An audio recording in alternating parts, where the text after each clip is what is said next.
Avant de commencer l'histoire, dites-nous d'où vous regardez en laissant un commentaire ci-dessous. Si vous appréciez cette vidéo, n'oubliez pas de liker et de vous abonner. Passez une merveilleuse journée. Profitez de l'histoire, tout le monde. Lila Bennett, récemment embauchée comme femme de ménage de nuit, fredonnait en nettoyant le hall. Elle attrapa un seau rempli d'eau et, sans regarder autour d'elle, le lança vers le sol. C'est alors qu'elle entendit un cri bref et surpris, « Eh, c'est quoi ça ?» Les yeux de Lila s'écarquillèrent. Un homme grand, vêtu d'un costume sombre parfaitement taillé, avec une expression sévère, se tenait juste devant elle, son pantalon complètement trempé jusqu'aux genoux. « Mon Dieu !» s'écria Lila en lâchant le seau. Puis elle plaqua ses deux mains sur sa bouche. Ses yeux étaient grands ouverts, paniqués. « Je ne vous avais pas vu arriver. Je vous jure, vous êtes sorti de nulle part. Je pensais que le couloir était vide. » L'homme leva les yeux avec une expression indéchiffrable. L'eau gouttait silencieusement de l'ourlet de son pantalon. Il semblait figé sur place. « C'était inutile, dit-il, sa voix calme et tendue, comme s'il parlait à quelqu'un de hautement contagieux. Lila se précipita vers le chariot de ménage et en sortit un chiffon en microfibre jaune, le tendant comme une offrande sacrée. « Tenez, c'est parfait pour sécher. Je l'utilise même pour le four de ma mère. Ça absorbe tout. Essuyez-vous, ça séchera vite, sauf si ce costume est fait de laine de licorne ou quelque chose comme ça. » L'homme ne bougea pas un muscle. Ses yeux passèrent du chiffon à son visage, puis au sol, puis de nouveau au chiffon, qu'elle tenait toujours, tremblant légèrement. « Désolé, monsieur costume chic, » ajouta Lila, essayant d'alléger l'instant avec un sourire. Il ne répondit pas, juste le silence. Un silence épais et gênant. Sans dire un mot, il pivota sur ses talons, évitant soigneusement le fil, et se dirigea vers l'ascenseur. Lila tenta de sauver un peu de dignité. « Et, vous ne prenez pas le chiffon ? C'est de la gamme sèche et câlin. Vous ratez quelque chose. » Les portes de l'ascenseur se fermèrent. Lila se retrouva seule avec un seau renversé, un sol trempé et la certitude qu'elle venait de commettre la plus grosse erreur de son tout nouveau travail. Une heure plus tard, elle était à la cafétéria de l'entreprise, tenant une tasse de thé glacé qui n'avait aucun sens avec la climatisation glaciale. « T'as entendu ce qui s'est passé avec le gars de l'étage des cadres ?» chuchota une employée administrative. « Quelqu'un lui a jeté de l'eau dessus en plein couloir, » répondit une autre. Il était trempé de la taille aux pieds et avait cet air de « je vais acheter la planète juste pour te virer avec panache. » C'est arrivé à Mus. Harrison, non ? Ajouta un autre employé. Lila se figea. Monsieur qui ? Demanda-t-elle, se tournant lentement. Edward Harrison, le PDG. Il vient de rentrer d'un voyage aujourd'hui. Il ne touche personne. Porte toujours des gants. Froide comme un boss final dans un jeu vidéo. Lila déglutit difficilement. Des gants ? Grands ? Costume chic ? On dirait qu'il n'a jamais pris le bus. Les femmes acquiescèrent. Elle s'enfonça dans son siège, fixant sa tasse. Oh non, non, non. J'ai trempé le PDG avec de l'eau javelisée et je lui ai proposé un chiffon à four. Marianne, la cuisinière, s'approcha derrière elle et lui tapota le dos. Bienvenue à Apex, Lila. Au moins, tu as fait une entrée mémorable. Au sommet de l'immeuble, dans la pièce la plus silencieuse de l'entreprise, Edward Harrison séchait l'ourlet de son pantalon avec des serviettes jetables. Une nouvelle paire de gants reposait soigneusement sur la table. Les anciens, trempés, avaient déjà été jetés. Son assistant apparut à la porte. « Avez-vous besoin d'une autre tenue, monsieur ?»« Non, » répondit Edward sans lever les yeux. L'assistant hésita. « Quelque chose ne va pas ?» Edward ne répondit pas. D'un petit mouvement, il ouvrit un tiroir et en sortit un mouchoir en tissu, le passant sur ses doigts, bien qu'ils fussent déjà secs. Mais son esprit n'était pas dans la pièce. Il revivait la scène du seau encore et encore, le bruit de l'eau, le visage de la fille, son ton sarcastique, son audace. Elle n'avait pas scié, n'avait pas baissé les yeux. Désolé, monsieur costume chic. Chiffon sèche et câlin. Incroyable, inacceptable, intrigant. Dans le placard des concierges, Lila réorganisait le chariot, se mordant la lèvre. La panique commençait vraiment à s'installer. Tu penses qu'il pourrait me poursuivre ? Jean, agression liquide ou quelque chose comme ça ? Demanda-t-elle à Marianne, qui riait en récurant une casserole. La seule chose que tu as agressée, c'est sa patience. J'aurais dû courir, attraper le seau et partir comme si de rien n'était. Lila, tu as tendu un torchon à vaisselle à un homme qui vaut plus qu'un aéroport. Fuir aurait été le moins que tu pouvais faire. Elle soupira et leva les yeux au plafond. Eh bien, au moins, maintenant il sait qui je suis. Marianne rit encore plus fort. Qui tu es, chérie ? Il va rêver de toi trempant sa jambe pendant des années. Lila rit aussi. Mais à l'intérieur, quelque chose d'étrange s'éveillait, un autre type de nervosité, un frisson subtil. Et à quelques pièces de là, Edward ressentait aussi quelque chose qu'il ne pouvait pas tout à fait nommer. Cela faisait 15 ans qu'il ne s'était pas permis le moindre attachement émotionnel. Mais pour la première fois depuis très longtemps, il était curieux, très curieux. Le lendemain, Lila arriva au travail avec une étrange sensation dans l'estomac. Ce n'était pas vraiment de la peur, mais plutôt un mélange de curiosité et d'anxiété qui la faisait jeter un œil à chaque coin, s'attendant à moitié à voir l'homme aux pantalons mouillés. En nettoyant ce matin-là, elle aperçut Edward Harrison dans le couloir principal. Il marchait d'un pas assuré, parlait au téléphone, et ses mains étaient couvertes de gants en tissu gris clair qui semblaient bien trop chers pour être pratiques. « Je n'ai jamais vu ça », murmura Lila à Marianne, qui passait avec un plateau de café. « Seuls les riches inventent ce genre de trucs bizarres. Qui porte des gants pour parler au téléphone? Qu'est-ce qu'ils pensent attraper? Un virus de succès ?» Marianne rit doucement. Il a toujours été comme ça depuis qu'il a commencé à travailler ici, il y a environ 5 ans. Personne ne l'a jamais vu sans gants, même pour serrer la main. Mais pourquoi? Est-ce qu'il a une maladie de peau? Personne ne sait. Le personnel de ménage s'est toujours posé la question. Certains pensent qu'il est germaphobe. D'autres disent que c'est juste l'excentricité des riches. Lila observa Edward disparaître dans l'ascenseur, toujours perplexe. Il y avait quelque chose en lui qui éveillait sa curiosité naturelle, la même qui l'avait autrefois poussé à démonter de vieux téléviseurs juste pour voir comment ils fonctionnaient à l'intérieur. Pendant ce temps, à l'étage des cadres, Edward ne parvenait pas à se concentrer pendant la réunion stratégique. Son esprit revenait sans cesse à la scène de la veille, la fille avec le seau, la façon dont elle avait proposé de l'aider, l'absence totale de peur en sa présence. 15 ans. 15 ans depuis qu'une femme lui avait parlé de manière aussi naturelle. Quand la réunion se termina, il appela Julian, son assistant personnel. « J'ai besoin d'informations sur la nouvelle employée de ménage, celle qui travaille de nuit. » Julian haussa un sourcil, surpris. « Y a-t-il un problème, monsieur Harrison? Juste de la curiosité professionnelle. Je veux connaître son parcours. » Julian nota mentalement que c'était la première fois en des années que son patron montrait de l'intérêt pour quelqu'un hors de l'équipe exécutive. « Je vous aurai ça d'ici, la fin de la journée. » Quelques heures plus tard, Edward avait un dossier devant lui qui le surprit réellement. Lila Bennett, 28 ans, née à San Francisco, ancienne créatrice de mode avec un diplôme en design de la California Academy of the Arts. Elle avait travaillé pour plusieurs marques émergentes et avait même été mentionnée dans des magazines de mode. Puis, il y a 3 ans, elle avait simplement disparu du monde de la mode. Les derniers enregistrements montraient une série de dettes mystérieuses et de procès qui semblaient l'avoir forcée à changer complètement de vie. D'une créatrice prometteuse à femme de ménage de nuit, comment quelqu'un pouvait-il faire un tel changement?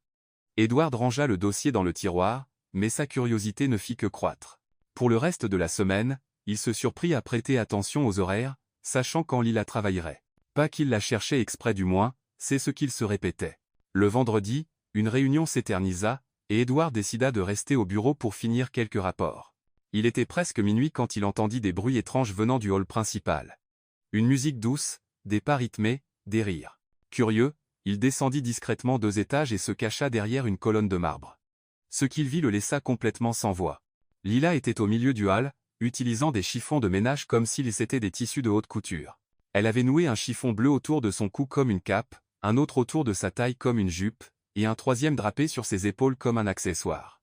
Avec une musique douce jouant sur son téléphone, elle marchait entre les tables, prenant des pauses dramatiques et parlant toute seule. Et voici la nouvelle collection glamour de ménage. Remarquez le drapé impeccable du chiffon multi-usage, la texture veloutée que seule la marque Absorbe Tout peut offrir. Elle tourna sur elle-même avec panache, manquant de trébucher sur son propre chariot de ménage, et éclata de rire. L'accessoire parfait pour la femme moderne qui doit nettoyer le monde tout en restant fabuleuse, continua-t-elle, posant comme un mannequin professionnel. Disponible en bleu Javel, vert désinfectant et jaune multi-usage classique. Edward observait depuis sa cachette, complètement fasciné. Il y avait une femme qui avait tout perdu, maintenant femme de ménage au milieu de la nuit, et pourtant elle trouvait de la joie et de la créativité dans la situation la plus improbable. Elle s'arrêta soudain, regarda son reflet dans la fenêtre miroir de l'immeuble, et son sourire devint un peu triste. Lila Bennett, styliste de ballet, murmura-t-elle à elle-même. Maman serait fière. À cet instant, quelque chose toucha Edward d'une manière qu'il n'avait pas prévue. Ce n'était pas de la pitié. C'était de la reconnaissance. La détermination de quelqu'un qui refusait d'abandonner, même quand tout semblait perdu. Quelle fille folle, murmura-t-il à lui-même. Mais il y avait une véritable admiration dans sa voix. Lila se remit au travail, rangeant ses pièces de mode improvisées et reprenant son ménage comme si de rien n'était. Edward observa encore quelques minutes, impressionné par son efficacité. Même en s'amusant, elle était méticuleuse et attentive aux détails. Quand il retourna enfin à son bureau, Edward était sûr d'une chose, Lila Bennett était différente de toutes les personnes qu'il avait rencontrées. Et pour la première fois en 15 ans, il voulait en savoir plus sur quelqu'un beaucoup plus. Le lundi suivant, Lila arriva au travail en se sentant revigorée. Le week-end avait été productif, elle avait fini une robe qu'elle cousait pour la fille d'une voisine et avait même eu le temps de réorganiser son petit appartement. De petites victoires, mais des victoires quand même. Le quart de nuit chez Apex Dynamics avait ses avantages. L'immeuble était calme, sans cadre pressé ni réunion bruyante. Passer l'aspirateur dans les couloirs vides et ranger les salles de conférence était presque méditatif. En arrivant à l'étage des cadres, Lila prit ses clés principales et entra dans la salle de conférence principale, celle avec l'immense table en verre et des chaises qui coûtaient probablement plus que 3 mois de son loyer. Edward Harrison utilisait généralement cet espace pour les réunions les plus importantes de l'entreprise. En essuyant la table, quelque chose attira son regard. Un dossier marron était tombé derrière une chaise, partiellement caché sous la table. Probablement tombé pendant la dernière réunion, et personne ne l'a remarqué, murmura-t-elle, se penchant pour le ramasser. Quand elle l'ouvrit pour chercher une sorte d'identification, ses yeux s'écarquillèrent. L'entête du document indiquait « Projet Nebula, confidentiel, accès restreint ». C'était clairement quelque chose d'important, rempli de graphiques complexes, de projections financières et de ce qui ressemblait à un brouillon pour une nouvelle ligne de produits technologiques. Lila savait qu'elle devrait simplement refermer le dossier et le laisser sur la table pour que quelqu'un le récupère. Mais sa curiosité naturelle, celle qui l'avait poussée à réparer des objets cassés, était plus forte. Juste un coup d'œil rapide, se dit-elle. Le projet semblait concerner des dispositifs portables intelligents axés sur la surveillance de la santé. Les spécifications techniques étaient impressionnantes, mais en lisant, certaines choses ne collaient pas tout à fait. Son expérience en design et en matériaux, ainsi que ses années de travail avec des tissus et des structures, faisaient ressortir certaines incohérences. Le matériau suggéré pour le bracelet pouvait être confortable, mais il ne serait pas assez durable pour un port constant. Le design de l'interface avait du potentiel, mais la disposition des boutons n'était pas ergonomique, et il y avait une erreur évidente dans les calculs des coûts de production. Quelqu'un avait multiplié là où il aurait fallu diviser. Sans réfléchir davantage, Lila sortit une feuille blanche du carnet qu'elle gardait toujours dans son sac et commença à écrire ses observations. Son écriture était soignée, fruit d'années à prendre des notes détaillées pour la couture et les patrons. Suggestion d'amélioration pour le projet Nebula. D'une humble observatrice, écrivit-elle en haut. Premièrement, matériaux du bracelet, envisagez d'utiliser du silicone de grade médical avec une couverture en tissu respirant. Plus confortable pour un port 24 heures et hypoallergénique. Interface, les boutons sont trop rapprochés.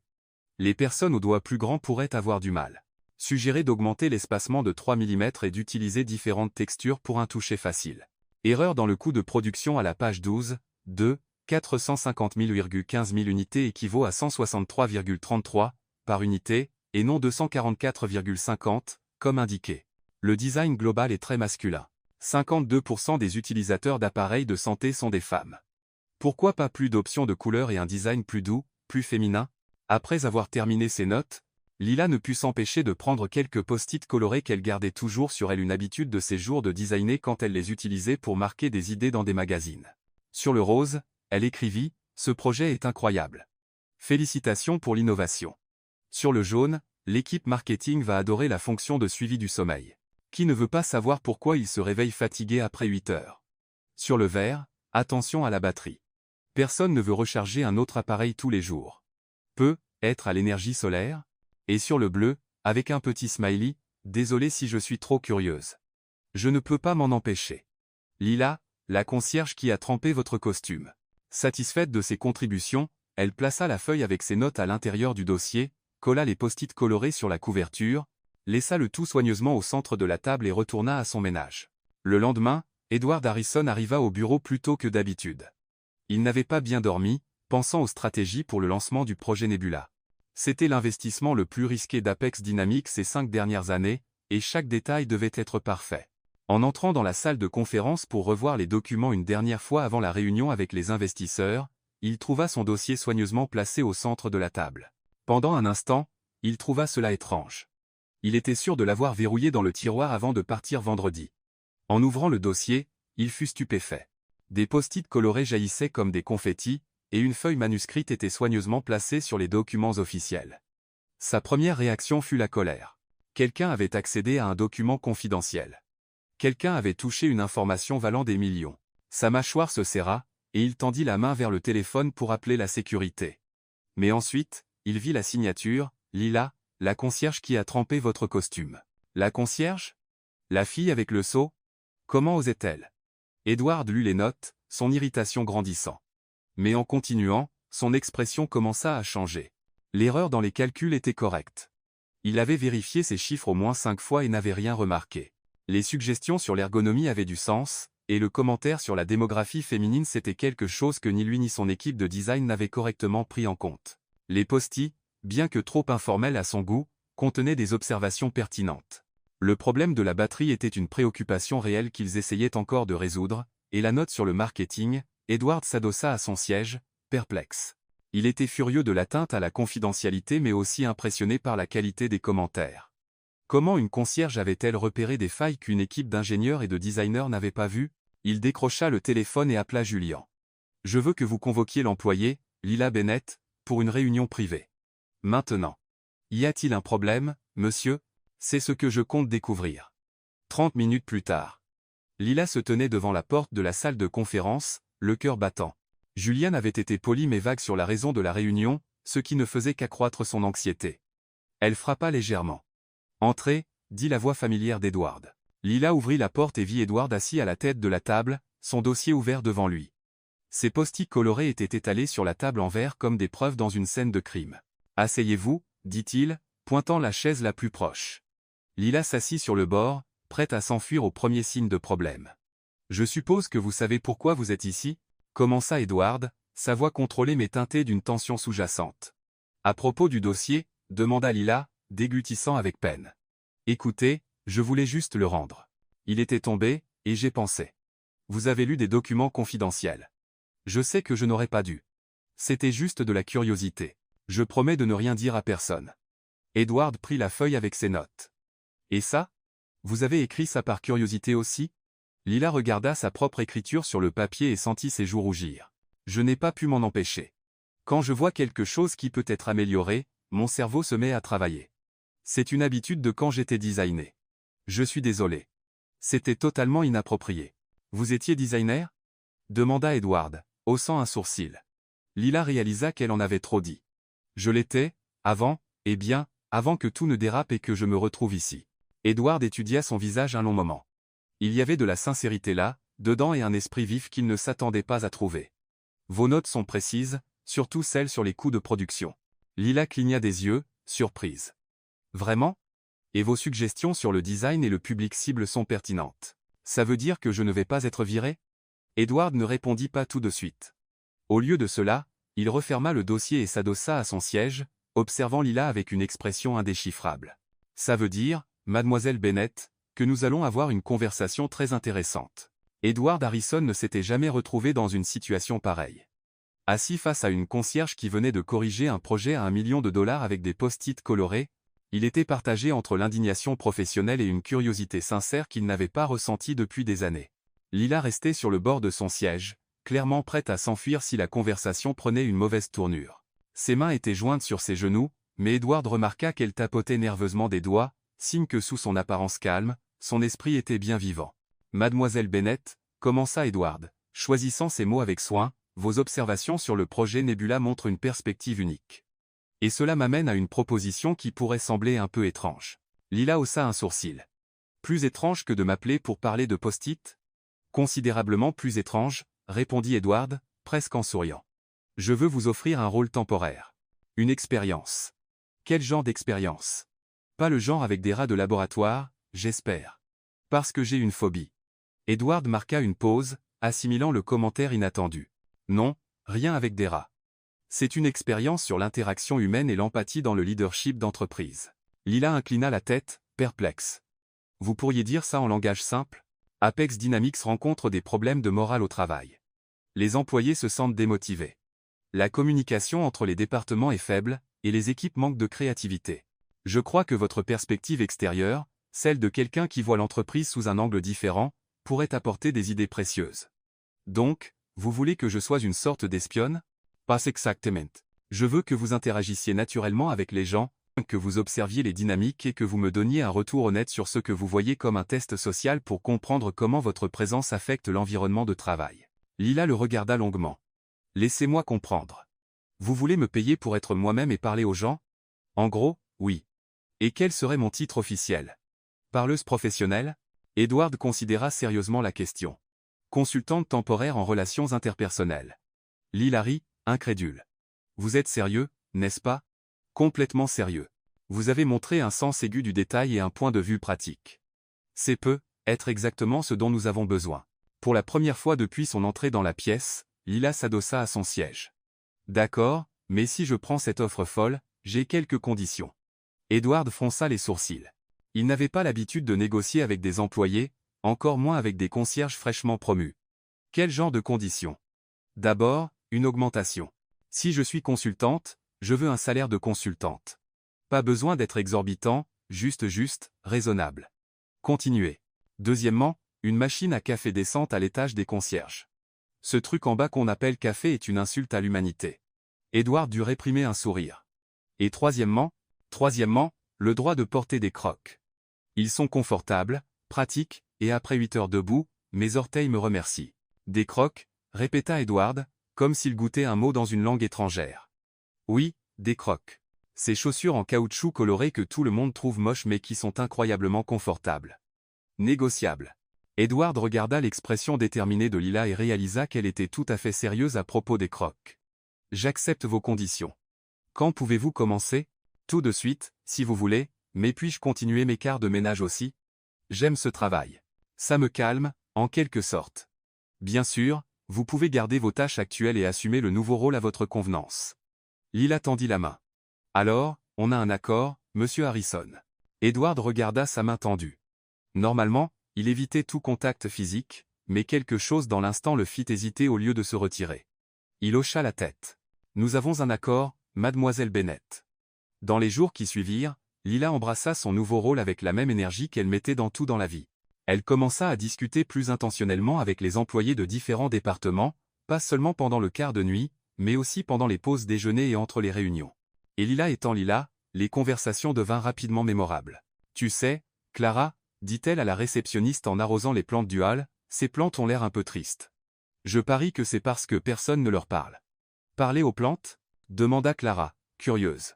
Bien sûr. Les plantes, c'est comme les gens timides. Elles réagissent bien à l'attention. Lila se tourna vers le plus proche fougère. Salut, ma belle. Comment vas-tu aujourd'hui? Tes feuilles sont magnifiques. Clara rit mais continua à regarder pendant que Lila poursuivait sa conversation avec la verdure. Je n'arrive pas à croire que tu parles vraiment aux plantes. Pourquoi pas? Ce sont d'excellents auditeurs. Ils n'interrompent jamais, ne jugent jamais et sont toujours au même endroit quand j'ai besoin d'eux. Plusieurs employés passèrent et assistèrent à la scène, et bientôt l'histoire de Lila parlant aux plantes se répandit dans l'entreprise. Mais au lieu de se moquer d'elle, les gens commencèrent à l'imiter. Le hall devint plus animé, les employés saluant occasionnellement les plantes et suggérant même de nouveaux arrangements. Au département informatique, Lila découvrit que Julian, le technicien chargé de la maintenance des ordinateurs, était passionné par l'origami. Tu fais vraiment ces figures en papier? Demanda Lila, admirant un dragon magnifiquement plié sur son bureau. C'est un passe-temps. Ça m'aide à me détendre après avoir géré des problèmes de réseau toute la journée. Waouh, c'est incroyable. Tu n'as jamais pensé à enseigner aux autres? Je parie que les gens de la finance adoraient. Ils sont toujours stressés avec leur tableur. Une semaine plus tard, Julian animait des sessions d'origami décontractées dans la salle de pause, avec un groupe joyeux d'employés de différents départements qui se joignaient à lui. Mais c'est un moment apparemment anodin qui attira vraiment l'attention de toute l'entreprise. Lila nettoyait le hall principal quand la musique de fond commença à jouer une version instrumentale d'une chanson pop des années 80. Sans réfléchir, elle se mit à se balancer au rythme, utilisant son balai comme partenaire de danse. Deux gardes de sécurité, Diego et Raphaël, passèrent par là et s'arrêtèrent pour regarder, amusés, et, Diego, appela Lila, tu sais danser la salsa? Un peu, répondit Diego, un peu timide. Alors viens ici. Raphaël, tu peux nous filmer? Ce qui suivit fut une performance de danse improvisée en plein hall d'Apex Dynamics. Lila, dans ses crocs roses vifs, dansa avec Diego pendant que Raphaël enregistrait, riant si fort qu'il pouvait à peine tenir le téléphone droit. D'autres employés commencèrent à se rassembler, applaudissant et les encourageant. Même certains cadres s'arrêtèrent pour regarder, souriant d'une manière qu'on n'avait pas vue depuis des mois. Raphaël partagea la vidéo dans le groupe WhatsApp de l'entreprise avec la légende. Quand le travail devient vraiment amusant. En quelques heures, la vidéo s'était répandue. Les employés la partagèrent sur leurs réseaux sociaux personnels, en taguant l'entreprise. Elle gagna rapidement des centaines, puis des milliers de vues. Des commentaires positifs sur la culture amusante et l'environnement de travail humain d'Apex Dynamics commencèrent à affluer. Quand Edward entendit parler de la vidéo, sa première réaction fut l'inquiétude. Des employés dansant au travail ne correspondaient pas exactement à l'image d'entreprise qu'il avait travaillé à construire. Mais quand il regarda la vidéo, quelque chose d'inattendu se produisit. Il rit pas un sourire poli ou un rire social forcé, mais un vrai rire sincère, le premier qu'il avait eu depuis des années. La spontanéité de Lila, la joie des gardes, la réaction positive du personnel, tout cela créait une atmosphère qu'il n'avait pas réalisé lui manquer. La vidéo continua de circuler, finissant par apparaître sur des blogs RH et des sites sur la culture d'entreprise. Apex Dynamics fut soudainement loué comme un exemple d'entreprise valorisant le bien-être des employés et favorisant un environnement positif. Edward appela Lila cet après-midi-là. « J'ai besoin de vous voir dans mon bureau. » Lila monta, le cœur battant, pensant qu'elle avait enfin franchi une ligne invisible. À propos de la vidéo, commença-t-elle dès qu'elle entra.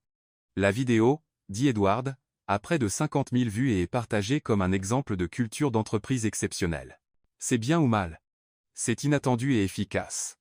Edward marqua une pause, triant encore ses propres sentiments. En seulement 2 semaines depuis que vous avez commencé votre nouveau rôle, vous avez eu plus d'impact positif sur le moral de cette entreprise que toutes les initiatives RH que nous avons essayées ces 2 dernières années. Lila sourit, soulagée. Donc, je ne vais pas être viré pour avoir dansé avec les gardes de sécurité? Non, en fait, je veux mieux comprendre comment vous faites. Comment arrivez-vous à connecter avec les gens comme ça? Lila haussa les épaules. Je ne sais pas. Je pense que c'est juste être authentique, traiter tout le monde comme des personnes. Ce n'est pas de la science compliquée. Edward l'observa un moment, voyant quelque chose qu'il n'avait pas reconnu chez quelqu'un depuis longtemps, une authenticité complète. Elle n'essayait pas d'impressionner, de manipuler ou de gagner quoi que ce soit. Elle était juste elle-même sans filtre, sans prétention. Et pour la première fois en 15 ans, Edward Harrison se demanda ce que ce serait de vivre ainsi.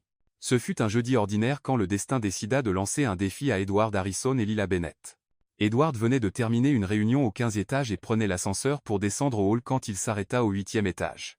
Les portes s'ouvrirent, et Lila entra. « Salut, patron », dit-elle joyeusement, appuyant sur le bouton du rez-de-chaussée. « Comment va l'expérience sociale? Vous avez découvert des secrets sur l'humanité ?» Edward hocha poliment la tête, conservant sa posture formelle habituelle. Il s'habituait au style naturel de Lila, mais son informalité le mettait encore légèrement mal à l'aise. L'ascenseur descendait normalement jusqu'au 5e étage quand, soudain, il eut une secousse, et tout s'arrêta. Les lumières vacillèrent une fois, puis passèrent à l'éclairage de secours.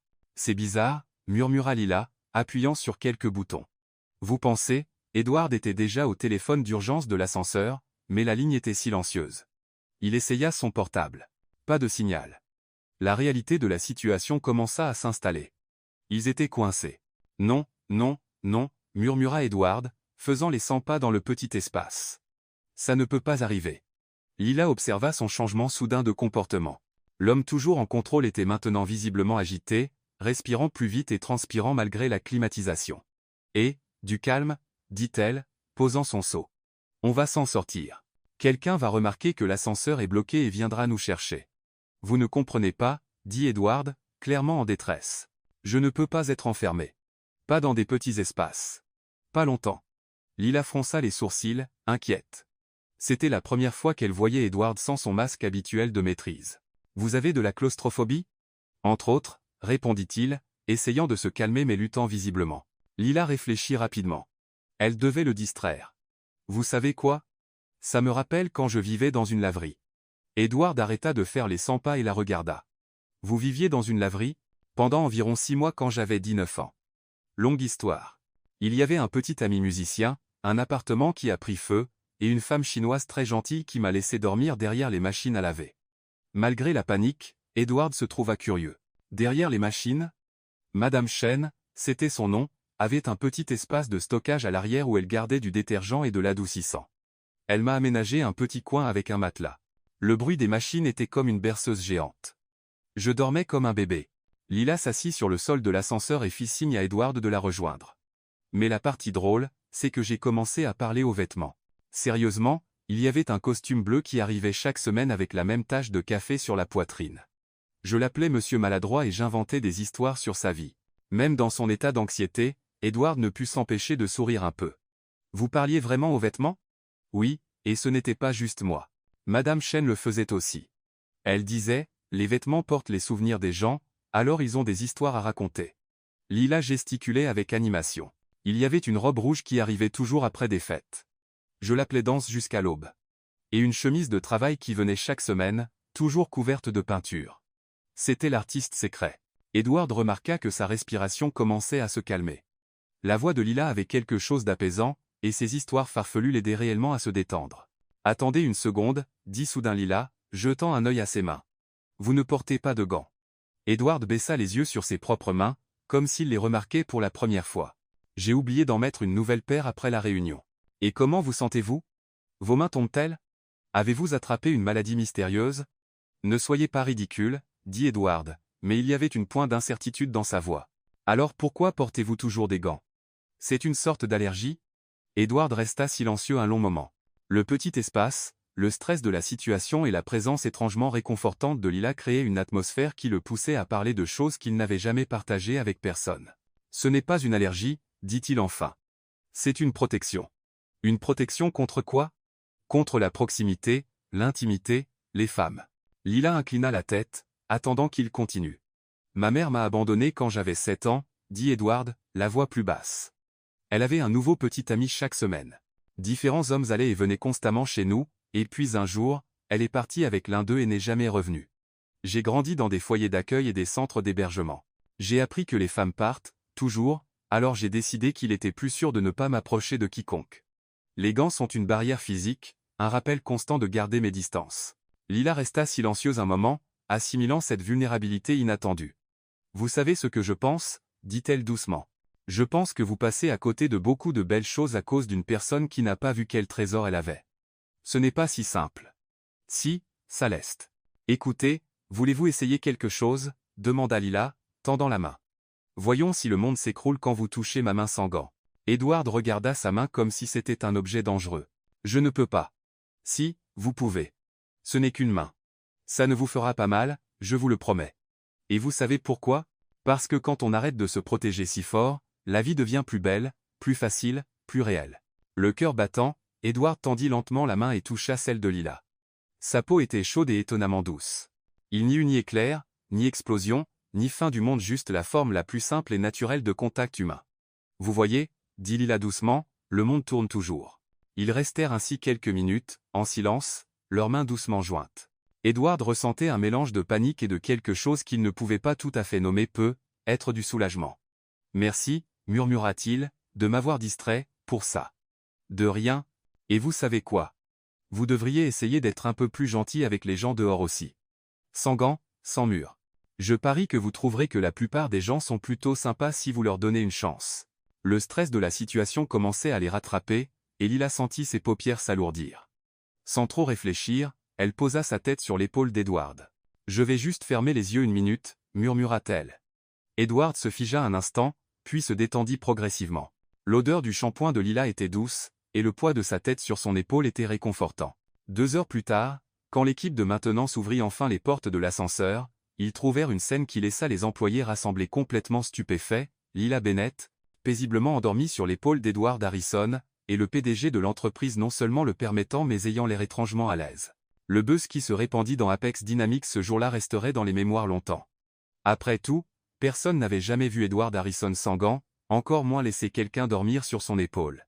Et quand Lila se réveilla, confuse, et qu'Edward essayait de reprendre contenance, ils savaient tous les deux que quelque chose de fondamental avait changé entre eux dans ce petit espace entre le 5e et le 6e étage. Dans les jours suivant l'incident de l'ascenseur, quelque chose de remarquable commença à se produire chez Apex Dynamics. Edward Harrison, le PDG connu pour être froid et distant, était différent. Le lundi matin, Julien faillit laisser tomber son café quand il vit Edward entrer au bureau sans gants pas longtemps, juste environ 15 minutes avant de les remettre, mais c'était un progrès visible. « Bonjour, Julien, » dit Edward, et pour la première fois en des années, il y avait quelque chose proche d'un sourire sur son visage. « Bon, bonjour, M. Harrison, » bégaya Julien, essayant encore de comprendre le changement. La transformation devint encore plus évidente lors d'une promenade dans les bureaux. Edward s'arrêta au bureau de Clara, la réceptionniste. « Clara, comment va votre fils? Il avait la grippe la semaine dernière, non? Clara le regarda comme si elle avait vu un fantôme. Il va mieux. Merci de demander, monsieur Harrison. Au département comptable, il fit un signe de tête à Sophia, qui travaillait là depuis 5 ans et n'avait jamais reçu de reconnaissance directe.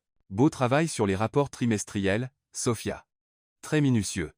Sophia fut si surprise qu'elle oublia de répondre. Et lorsqu'il passa devant l'équipe de ménage du matin, quelque chose d'encore plus surprenant se produisit.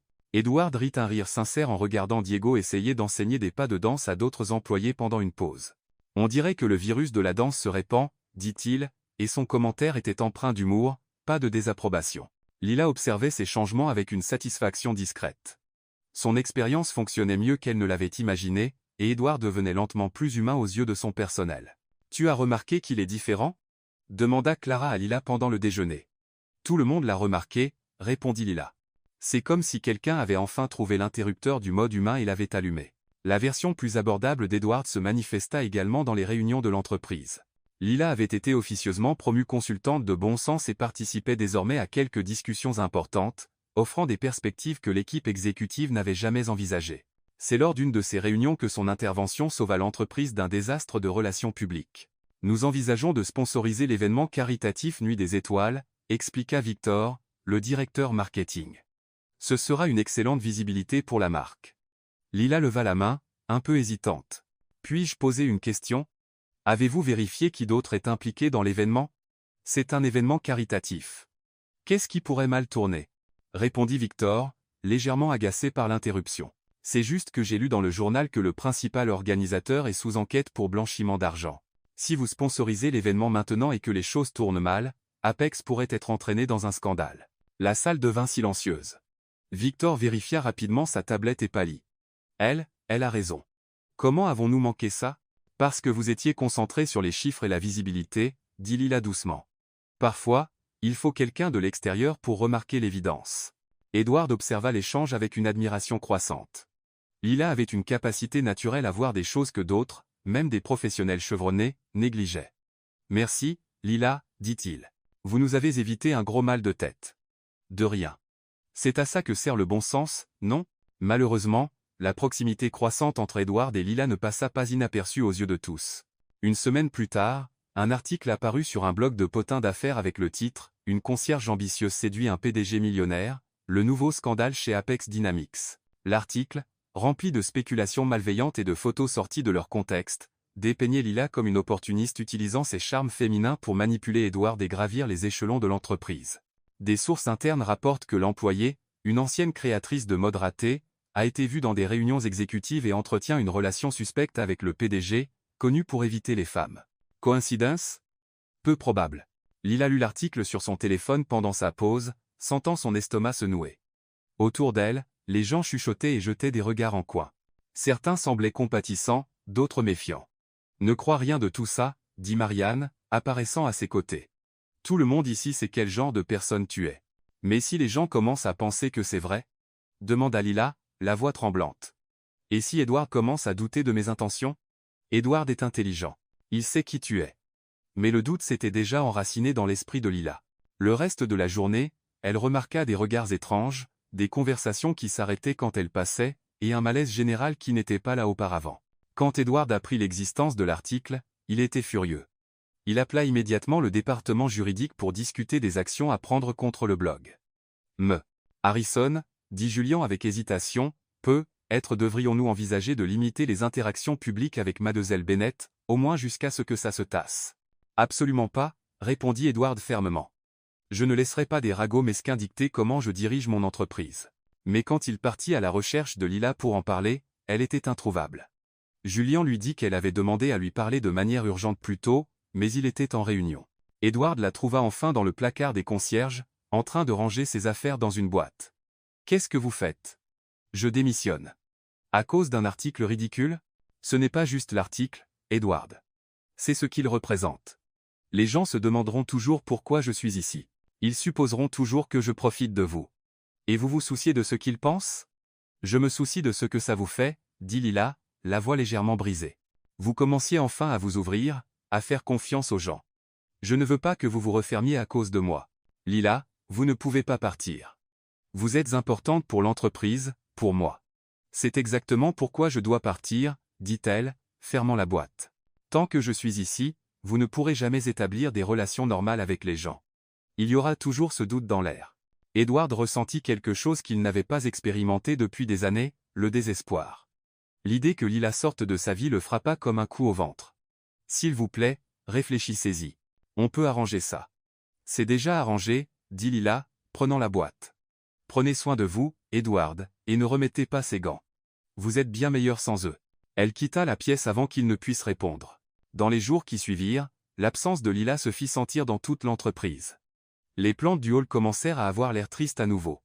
Les employés retournèrent à leur routine habituelle. L'atmosphère détendue et vivante qu'elle avait créée s'estompa lentement, et Edward Harrison, pour la première fois en 15 ans, apprit ce que signifiait vraiment manquer quelqu'un. Il se surprenait à regarder dans les couloirs, espérant entendre son rire dans les ascenseurs, attendant ses remarques intelligentes dans des réunions qui semblaient désormais ternes et rigides. Les gants étaient de retour sur ses mains, mais maintenant ils semblaient plus une prison qu'une protection. Et Edward Harrison commença à comprendre que juste peu, il avait perdu la seule personne qui lui avait montré qui il pouvait vraiment être. 3 jours s'étaient écoulés depuis que Lila avait quitté Apex Dynamics, et Edward Harrison était complètement perdu. Il avait essayé de reprendre sa routine habituelle réunion, rapport, décision stratégique, mais son esprit revenait sans cesse à son absence. C'était comme si une partie essentielle de l'immeuble avait été enlevée, laissant tout légèrement déséquilibré. Le jeudi soir, alors que l'immeuble était presque vide, Edward se retrouva à arpenter les couloirs où Lila travaillait autrefois. Il n'avait pas de plan précis. Il ressentait juste un besoin inexplicable d'être dans les endroits où elle avait été. C'est alors qu'il passa devant la vieille réserve des concierges et remarqua quelque chose d'étrange. La porte était légèrement ouverte, et une faible lumière en sortait. Curieux, il poussa la porte et s'arrêta net devant ce qu'il vit. La petite pièce avait été transformée en un espace personnel. Un petit miroir était accroché au mur, quelques plantes dans des pots improvisés décoraient les étagères, et il y avait même un coussin sur le sol, créant un coin confortable parmi les fournitures de ménage. Mais ce qui attira vraiment son attention fut une boîte à chaussures ouverte sur une étagère basse. Des dizaines d'enveloppes et de papiers pliés en débordaient, comme si quelqu'un était parti précipitamment et les avait oubliés. Edward hésita. Fouiller dans les affaires personnelles de Lila serait une violation de sa vie privée. Mais la curiosité, et être quelque chose de plus profond, prit le dessus. Il prit la première enveloppe. Elle n'était adressée à personne, juste datée d'il y a 3 mois. Avec précaution, il en sortit la lettre manuscrite. « Chère future Lila », commençait la lettre, « aujourd'hui était mon premier jour à nettoyer des bureaux. Mes mains sont douloureuses, et je sens le désinfectant, mais au moins c'est un travail honnête. J'espère que d'ici à ce que tu lises ceci dans le futur, tu auras trouvé quelque chose de mieux. Ou du moins, que tu te seras habitué à l'odeur. » Edward fronça les sourcils, intrigué. Écrivait-elle des lettres à elle-même? Il prit une autre lettre, plus ancienne. « Cher moi, disait-elle, Ellie a fait d'énormes progrès en physiothérapie aujourd'hui. Le médecin a dit qu'elle pourrait marcher avec de l'aide dans quelques mois. Tout sacrifier pour ma petite sœur en valait la peine. Le studio me manque encore, mais certaines choses comptent plus que tes propres rêves. » Le cœur d'Edward se serra. Une sœur handicapée. Il n'en avait aucune idée. Avec des mains légèrement tremblantes, il continua à lire. Chaque lettre révélait une nouvelle couche de la vie de Lila, une vie qu'elle n'avait jamais partagée avec personne dans l'entreprise. « Chère courageuse Lila », disait une lettre d'il y a 2 mois. « Aujourd'hui, j'ai travaillé de 6 heures du matin à 23 heures, livraison de nourriture le matin, ménage la nuit. Ellie m'a demandé pourquoi je suis toujours si fatigué en rentrant à la maison. Je ne lui dirai pas que parfois je fais une sieste dans la voiture entre 2 jobs. Elle se sent déjà assez coupable. » Edward s'assit lourdement sur la chaise improvisée. L'image qu'il avait de Lila, la concierge spontanée et joyeuse, se transformait en quelque chose de beaucoup plus complexe et émouvant. Une autre lettre. « Chère rêveuse, écrivait-elle, aujourd'hui, j'ai regardé un défilé de mode à la télé et j'ai pleuré. Pas de tristesse, mais de nostalgie. Créer me manque, voir mes créations prendre vie. Mais ensuite, Ellie a ri à une blague idiote à la télé, et je me suis souvenu qu'il y a des choses plus importantes que la gloire. Pourtant, parfois, je rêve que quelqu'un me voit vraiment, pour ce dont je suis capable. » Les mains d'Edward tremblaient. « Je rêve que quelqu'un me voit. » Les mots résonnaient dans son esprit. Il prit une lettre plus récente, écrite juste quelques jours avant qu'elle ne quitte l'entreprise. « Chère Lila confuse, disait-elle, quelque chose d'étrange s'est passé au travail. Le PDG, cet homme froid qui porte toujours des gants, est gentil avec moi. Je ne comprends pas pourquoi. Une partie de moi veut croire qu'il voit quelque chose en moi au-delà d'être juste une concierge. Mais une autre partie a peur que j'imagine trop. Les gens comme moi ne font pas de différence dans la vie des gens comme lui. Edward dut s'arrêter de lire un moment. Comment pouvait-elle se tromper à ce point sur sa propre valeur? La dernière lettre dans la boîte était datée de quelques jours seulement. « Chère Lila qui part », écrivait-elle, « aujourd'hui, j'ai décidé de quitter Apex. Pas parce que je n'aime pas le travail, mais parce que je commence à ressentir des choses que je ne devrais pas. » Edward Harrison est un homme bien sous toute cette armure. Il a juste besoin de quelqu'un qui croit en lui. Mais ça ne peut pas être moi. Les gens remettront toujours mes intentions en question, et il se demandera toujours si je suis sincère. Il vaut mieux partir avant que je ne gâche la seule bonne chose qui me soit arrivée dans ma vie professionnelle depuis longtemps. Être qu'un jour quelqu'un l'aidera à enlever ses gants pour de bon. Edward referma la lettre avec des mains tremblantes.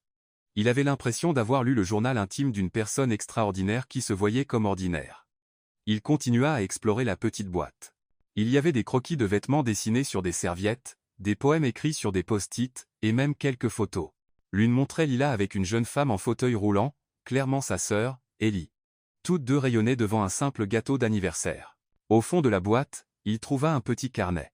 Sur la première page, il était écrit « Plan pour quand je m'en sortirai ». Edward lut la liste qui suivait « Ouvrir un petit atelier de couture. Apprendre à Ellie à coudre, elle a toujours voulu.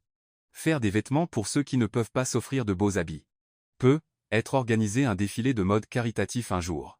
Être vu pour qui je suis vraiment, pas pour ce que les gens supposent que je suis. » Chaque élément de la liste était accompagné de petits dessins et de notes enthousiastes. C'était l'œuvre de quelqu'un qui n'avait jamais perdu espoir, même dans les situations les plus difficiles. Edward referma le carnet et s'adossa à la chaise. Pour la première fois de sa vie adulte, il se sentit véritablement humble. Il avait passé des années à construire des murs pour se protéger des gens qui pourraient lui faire du mal.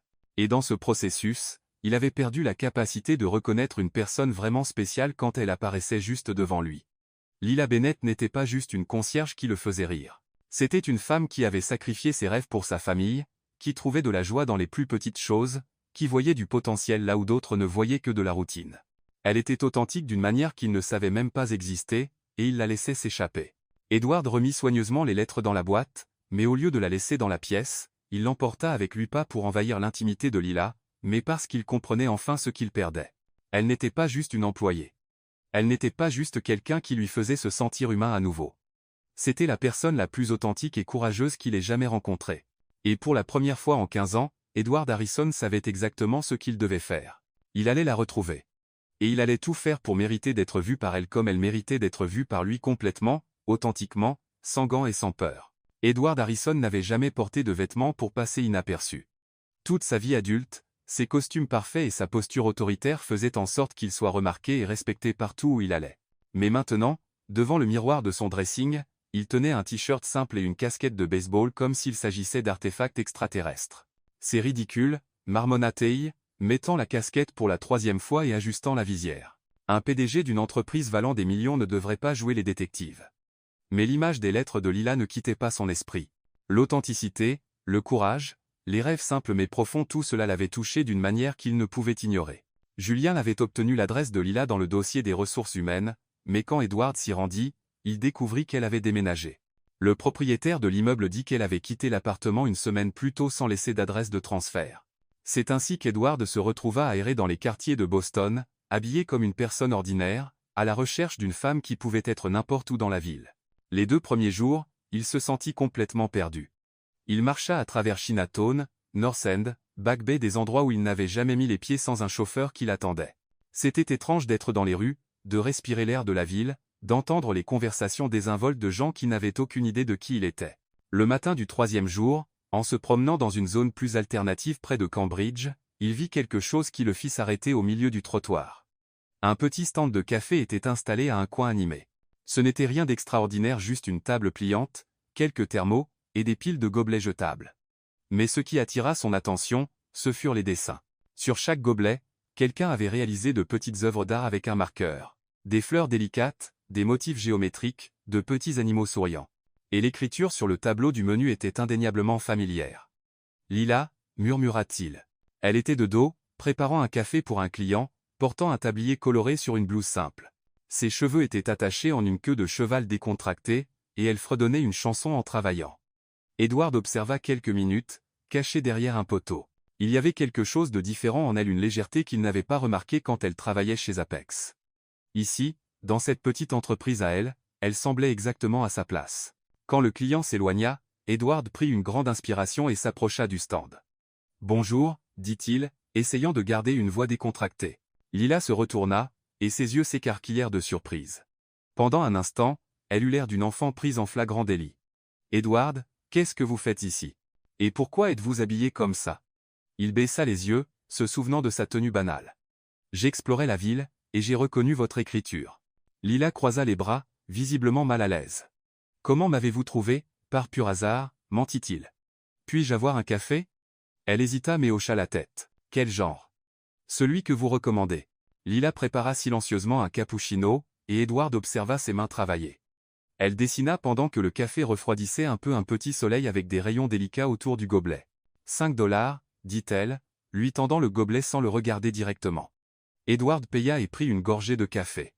C'était excellent, bien meilleur que tout ce qu'il buvait au bureau. « C'est délicieux. »« Merci. » Il y eut un silence gênant. D'autres clients s'approchèrent, et Lila se concentra sur eux, espérant clairement qu'Edward parte. « Lila, dit-il enfin, pouvons-nous parler ?»« Il n'y a rien à dire, » répondit-elle sans le regarder. « J'ai pris ma décision concernant le retour à l'entreprise, concernant tout. » Edward comprit que ce n'était pas le moment d'insister. Il finit son café et recula, mais pas avant d'entendre Lila saluer le client suivant avec son énergie habituelle. Le lendemain, il revint, et le surlendemain aussi. Chaque matin, Edward se présentait au stand de café de Lila, habillé de manière décontractée, commandait un café, essayait d'entamer une conversation, et était poliment ignoré. Elle le servait professionnellement, mais il n'y avait aucun signe de la proximité qu'ils avaient construite à l'entreprise. « N'avez-vous pas du travail à faire ?» demanda-t-elle le 4e jour, dessinant une petite chouette sur son gobelet. « Si, admit-il, mais c'est plus important. »« Qu'est-ce qui est plus important ? » ?»« Vous. » Lila arrêta de dessiner et le regarda directement pour la première fois depuis le premier jour. « Edward, vous ne me connaissez pas vraiment. »« Je sais, et c'est exactement pourquoi je suis ici. » Elle secoua la tête et continua à travailler, mais il remarqua qu'il y avait moins d'irritation dans ses mouvements. Le 5e jour, elle dessina un petit oiseau en vol. Le 6e, une fleur aux pétales délicats. Le 7e jour, elle écrivit « Merci pour votre patience » en petites lettres à côté du dessin. Edward commença à attendre ces petits dessins avec impatience. Ils devinrent une manière discrète de communiquer entre eux, la seule façon dont Lila lui permettait de se rapprocher. Le 8e matin, Edward se réveilla avec une étrange sensation d'anticipation. Il y avait quelque chose de différent dans l'air, comme si quelque chose d'important allait se produire. Quand il arriva au stand, Lila préparait son café avant même qu'il ne commande.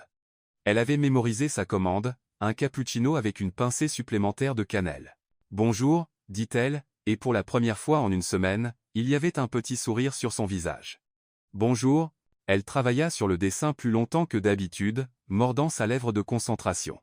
Edward attendit patiemment, observant les subtiles expressions traverser son visage. Enfin, elle lui tendit le gobelet. À côté du dessin de 2 oiseaux volant ensemble, il y avait un message écrit de son écriture soignée. « Si vous êtes vraiment courageux, invitez-moi à danser, mais sans gants. » Edward regarda le message, puis Lila, qui était clairement nerveuse de sa propre audace. « Vous êtes sérieuse ?» demanda-t-il. « Vous venez ici depuis une semaine entière ?» dit-elle, rangeant nerveusement les outils du stand. « Soit vous êtes très persistant, soit très courageux. Ou peut être juste très têtu. Et si c'était un peu des trois ?» Pour la première fois en plusieurs jours, Lila rit ce rire sincère qui lui avait tant manqué. « Alors, je suppose que vous méritez une chance de le prouver. » Edward regarda ses propres mains. Il portait des gants, comme toujours. Lentement, il les enleva et les mit dans sa poche. « Lila Bennett, » dit-il, tendant sa main nue, « voulez-vous danser avec moi ?» Elle regarda la main tendue, puis son visage, et Edward vit le moment exact où elle décida de lui faire confiance à nouveau. « Oui, » dit-elle, plaçant sa main dans la sienne. « J'aimerais vraiment ça. » Le lendemain matin, Lila préparait du café quand son téléphone vibra avec un message d'un numéro qu'elle reconnut immédiatement. « Retrouvez-moi dans le parking d'Apex Dynamics ce soir à 20 h. Faites-moi confiance, s'il vous plaît. Edward. » Elle lut le message 3 fois, mordant sa lèvre. Après une semaine à éviter tout contact plus profond avec lui, accepter de danser avait été un moment d'impulsion. Mais maintenant, à la lumière du jour et dans la réalité, elle se demandait si elle faisait le bon choix. Pourtant, quelque chose en elle peut être la curiosité, peut être l'espoir la fit répondre. J'y serai. Ce que Lila ne savait pas, c'est qu'Edward avait passé toute la journée à organiser une opération impliquant la moitié du bureau. Julian, initialement sceptique quant au plan fou de son patron, finit par s'enthousiasmer pour l'idée. Harrison, dit Diego, le garde de sécurité qui avait dansé avec Lila dans le hall, nous avons les lumières LED et les rallonges. Raphaël apporta son système de son portable. Et les bougies? Demanda Edward, vérifiant sa liste mentale. Clara a trouvé des grosses bougies qui ne s'éteindront pas avec le vent, répondit Marianne. Elle s'était portée volontaire pour aider dès qu'elle avait entendu parler du plan. Et j'ai apporté des fleurs de mon jardin.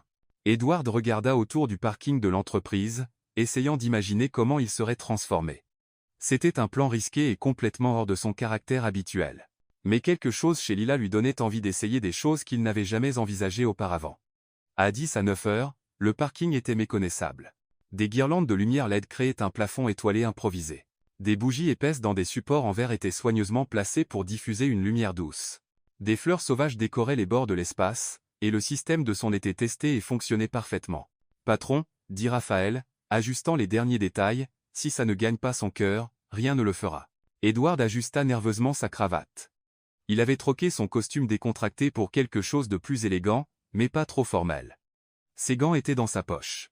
Il n'était pas encore assez courageux pour s'en passer complètement, mais il était déterminé à essayer. À 20 heures précises, Lila apparut à l'entrée du parking et s'arrêta net. Ses yeux s'écarquillèrent devant la transformation. « Mon Dieu » murmura-t-elle. « Qu'est-ce que c'est que tout ça ?»« Une danse improvisée » dit Edward, s'avançant vers elle, pour une dame qui mérite bien plus qu'un simple parking. Lila portait une robe bleu marine qu'elle avait clairement cousue de ses mains. La coupe était simple mais élégante, et les petits détails sur les coutures montraient son talent de designer. Elle était belle d'une manière qui fit oublier à Edward comment respirer pendant un instant. « Vous avez fait tout ça pour moi » demanda-t-elle, encore sous le choc de la scène. « J'ai eu de l'aide » admit Edward. « Apparemment, vous avez conquis plus de gens dans l'entreprise que vous ne le pensez. » La musique commença, une ballade douce qu'Edward avait soigneusement choisie. Il tendit la main vers elle mais hésita en se souvenant des gants. « Je » commença-t-il, regardant ses propres mains. « Et » dit Lila doucement, se rapprochant, « vous vous souvenez de ce qu'on a dit dans l'ascenseur, à propos de la vie qui est plus belle sans barrière ?» Avec des mains tremblantes, Edward enleva lentement ses gants. Ses paumes étaient moites de nervosité. « Et si je n'y arrive pas ? Et si c'est trop dur ?» Lila prit doucement ses mains, entrelaçant leurs doigts. « Alors, on va doucement, ensemble. » La musique les enveloppa alors qu'ils commençaient à danser. Edward était clairement nerveux, ses mouvements raides, et il semblait réfléchir à chaque pas. « Détendez-vous » dit Lila en souriant. « Ce n'est pas une performance. C'est juste nous deux. » Mais au moment où Edward essayait de se détendre, il marcha sur le pied de Lila. « Aïe !»« Désolé » commença-t-il, mortifié. Lila éclata de rire. « Ce n'est rien. Mes crocs ont vu pire. » Ils recommencèrent, mais Edward était encore plus tendu. À la rotation suivante, il trébucha sur ses propres pieds et manqua de les faire tomber tous les deux. Lila rit encore plus fort. « Edward, vous essayez de danser comme si c'était une réunion d'affaires. Arrêtez de trop réfléchir. »« Je ne sais pas comment arrêter de penser, » admit-il, souriant malgré sa frustration. « Alors, pensez à moi, » dit-elle, le regardant droit dans les yeux, « juste à moi. » Quelque chose changea alors. Edward cessa de s'inquiéter des pas, d'être parfait, de contrôler. Ses yeux se fixèrent sur ceux de Lila, et pour la première fois de sa vie, il se laissa simplement ressentir. La danse devint plus naturelle, pas parfaite, il lui marcha encore occasionnellement sur les pieds, et elle riait toujours, mais réelle, authentique, comme tout ce qui concernait Lila. Quand la musique s'arrêta, ils étaient plus proches qu'au début. Edward pouvait sentir son souffle, voir chaque détail de son visage à la lumière des bougies. « Lila, » dit-il, la voix rauque d'émotion, « je dois vous dire quelque chose. »« Quoi ? » ?»« Je suis amoureux de vous. » Avant qu'elle ne puisse répondre, il l'embrassa. Ce fut un baiser doux, hésitant au début, mais qui s'approfondit quand elle le lui rendit. Quand ils se séparèrent, Lila souriait, des larmes dans les yeux. « Je suis amoureuse de vous aussi » murmura-t-elle. Ils restèrent enlacés un long moment, se balançant doucement même sans musique. « Lila » dit Edward enfin, « revenez à l'entreprise, pas comme femme de ménage, mais comme ma conseillère officielle, comme ma partenaire dans tout ça. Edward, l'entreprise n'est plus la même sans vous. Je ne suis plus le même sans vous. Je veux que vous soyez à mes côtés pas seulement au travail, mais dans tout, pour toujours. » Lila regarda l'homme qui avait tant changé en quelques semaines, qui avait littéralement et figurativement enlevé ses gants pour elle. « Oui » dit-elle en souriant, « oui à tout. » Le lundi après la danse improvisée, Lila retourna chez Apex Dynamics avec un sourire qu'elle ne pouvait cacher. Son nouveau rôle de consultante en relations interpersonnelles avait été officialisé, et elle arriva tôt pour organiser son nouveau bureau, une petite pièce avec une fenêtre, bien différente du placard de fourniture où elle rangeait ses affaires auparavant. Elle venait à peine de finir d'arranger ses plantes quand Julienne apparut à la porte, l'air inquiet. « Lila, Harrison a besoin de vous voir dans la salle de conférence principale maintenant. » Son ton fit se nouer l'estomac de Lila. Quand elle arriva dans la pièce, elle trouva Edward assis à la tête de la table avec 5 hommes en costume qu'elle ne reconnaissait pas. Ils arboraient tous des expressions sérieuses et hostiles. « Mademoiselle Bennett, » dit l'homme le plus âgé, clairement le leader du groupe, « je suis George Whitman, président du conseil. Nous devons avoir une conversation sérieuse à propos de votre position dans cette entreprise. » Lila s'assit sur la chaise qu'Edward lui indiqua, notant qu'il semblait tendu et agacé. « Les actionnaires ont des préoccupations concernant votre présence ici, » continua Whitman. « Ils affirment qu'avoir une ancienne femme de ménage dans un rôle de consultante nuit à l'image premium qu'Apex Dynamics cherche à maintenir sur le marché. Avec tout le respect que je vous dois, » interrompit Lila, « mon travail ici a considérablement amélioré l'environnement de l'entreprise. Et, coupa un autre actionnaire, nous ne remettons pas en question votre compétence personnelle, mais nos clients s'attendent à traiter avec des professionnels de haut niveau. Votre présence pourrait suggérer que l'entreprise baisse ses standards. » Edward frappa la main sur la table. « C'est ridicule. Lila Bennett a contribué plus à cette entreprise en un mois que beaucoup de consultants coûteux en des années. » Monsieur Harrison, dit Whitman froidement, nous comprenons votre affection pour l'employé, mais les décisions commerciales ne peuvent pas être basées sur des sentiments personnels. La réunion dura encore 1 heure, Edward défendant fermement la position de Lila. À la fin, il obtint un accord temporaire, elle pourrait rester quelques semaines de plus pendant que sa contribution serait réévaluée. Quand ils quittèrent la réunion, Edward était visiblement en colère. « Je vais virer la moitié de ce conseil, » marmonna-t-il. « Edward, calmez-vous, » dit Lila, touchant son bras. « Ça ne vaut pas la peine de se battre pour moi. Ça en vaut la peine.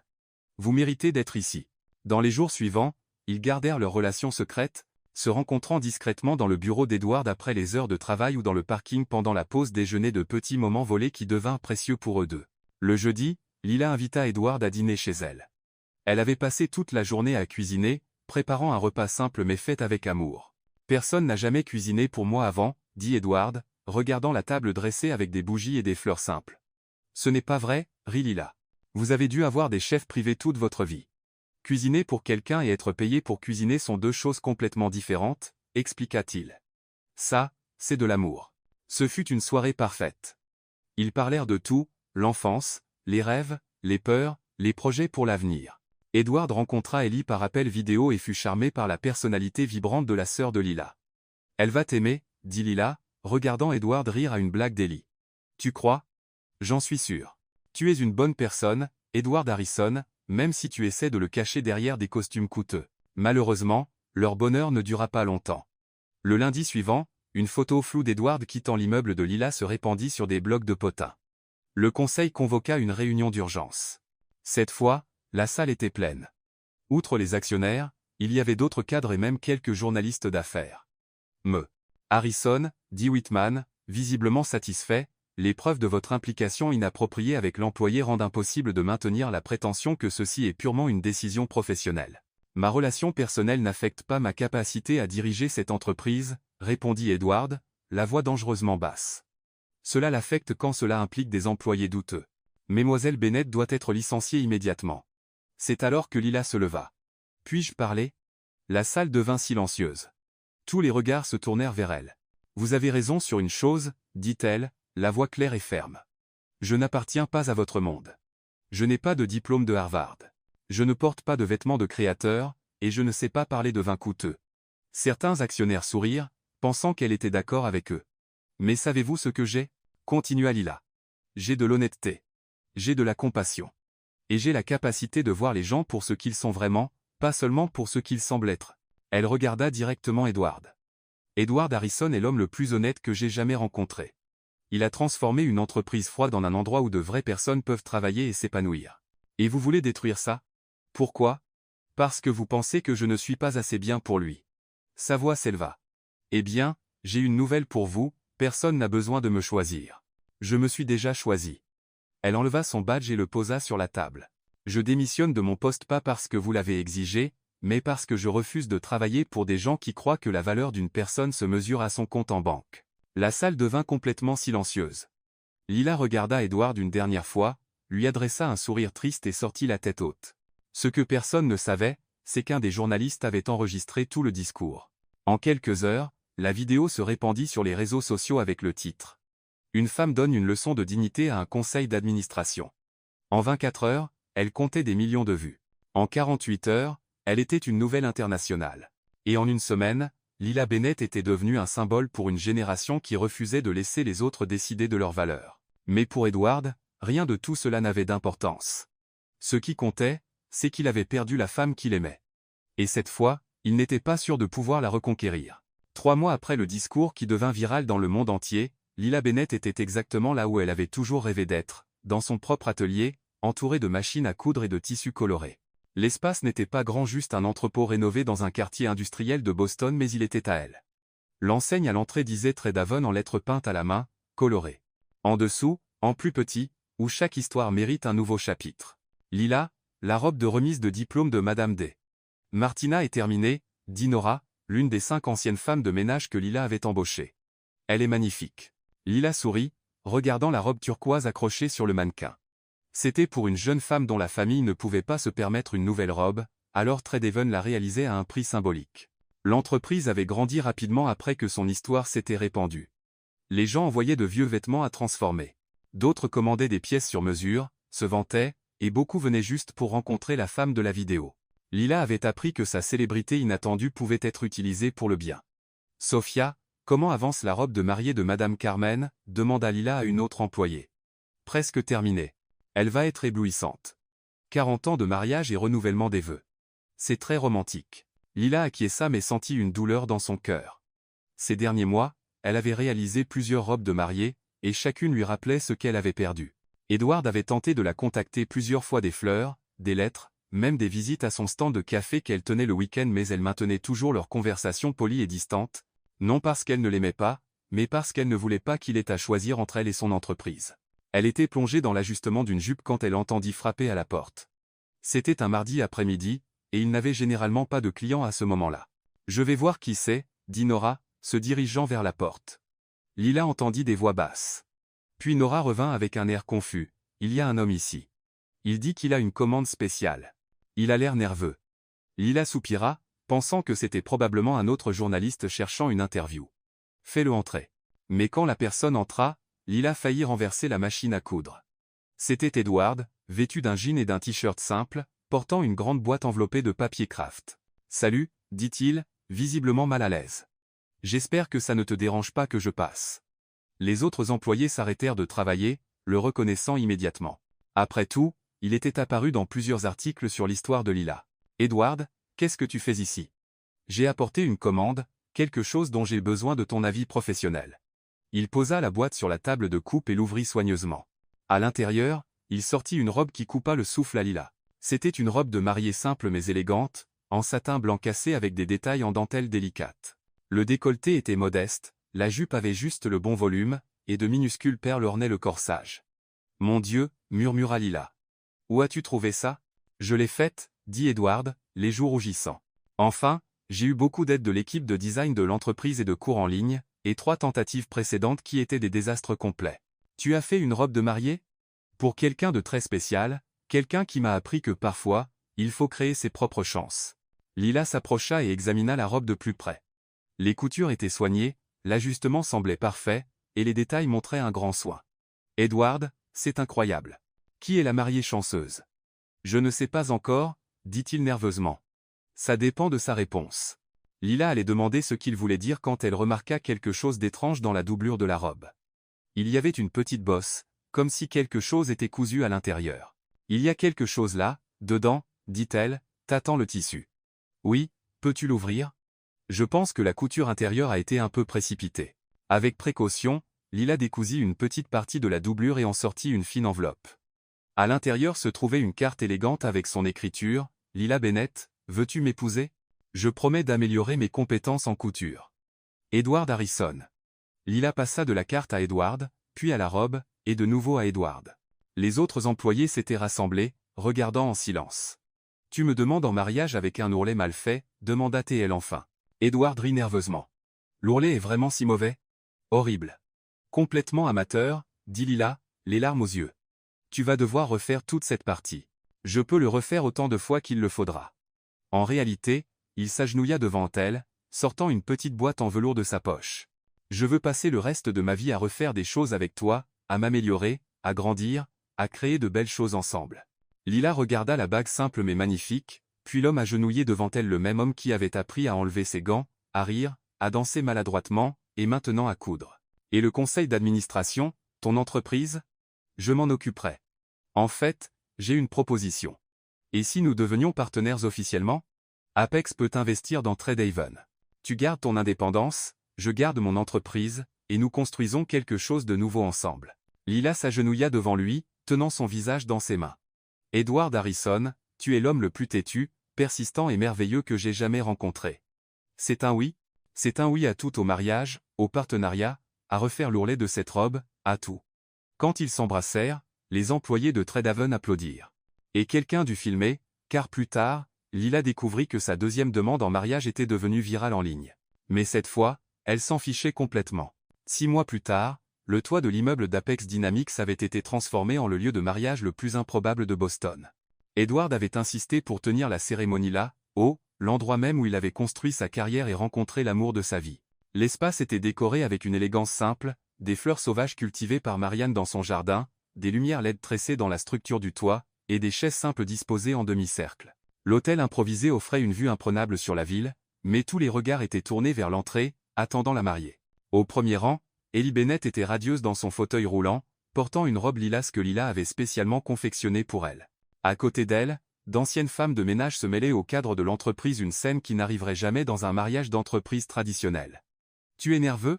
demanda Julian, qui s'était porté volontaire pour être le témoin d'Edward. Terrifié, admit Edward, ajustant sa cravate pour la 10e fois. « Et si elle change d'avis?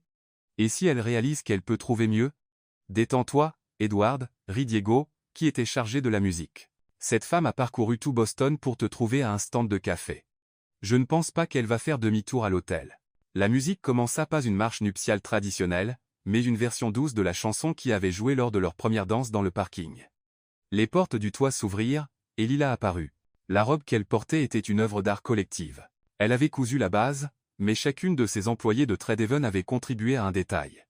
Nora avait brodé de petites fleurs sur l'ourlet, Sophia avait réalisé les manches en dentelle délicate, et Carmen avait créé le voile à partir d'un tissu vintage qui avait appartenu à sa grand-mère.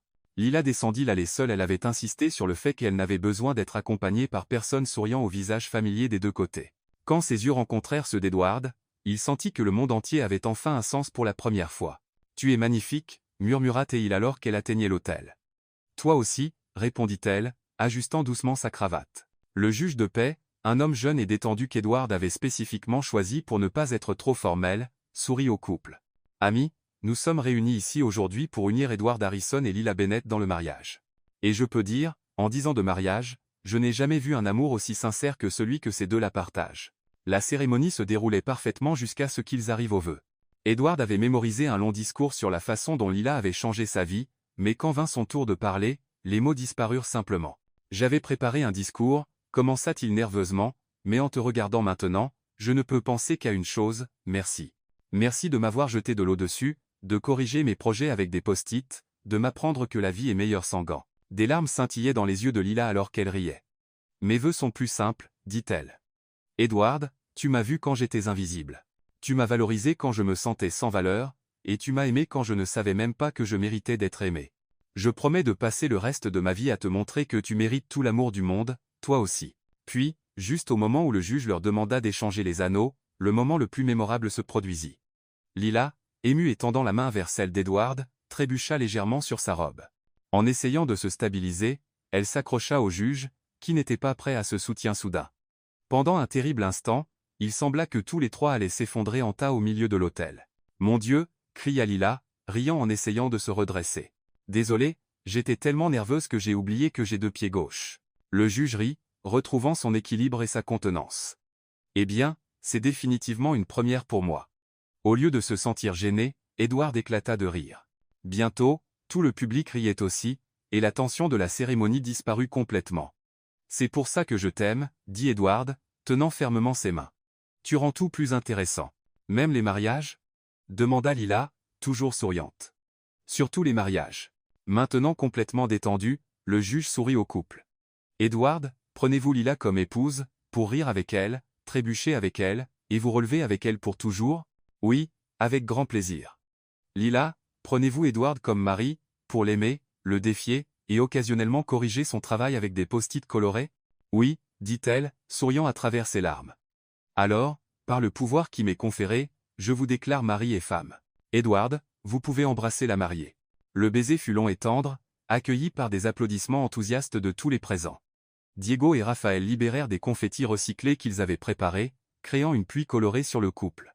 Alors qu'ils s'enlaçaient, entourés de personnes devenues une famille, Lila regarda dans les yeux de son nouveau mari. « Tu sais quoi » dit-elle doucement, mais assez fort pour que ceux à proximité l'entendent. « Quoi? Tu m'as choisi par accident » dit-elle, faisant référence au jour où elle lui avait jeté de l'eau dessus. « Mais tu m'as aimé exprès. » Edward sourit, embrassant son front. « Et je continuerai à t'aimer exprès pour le reste de ma vie. » Alors que le soleil se couchait sur Boston, illuminant le toit d'une lueur dorée, Edward Harrison et Lila Bennett, désormais Lila Harrison, dansèrent leur première danse en tant que mari et femme, entourés d'une famille improvisée qui prouvait que le véritable amour ne connaît ni rang, ni classe sociale, ni attente. C'était, sans aucun doute, le vœu le plus inhabituel de l'histoire et aussi le plus parfait.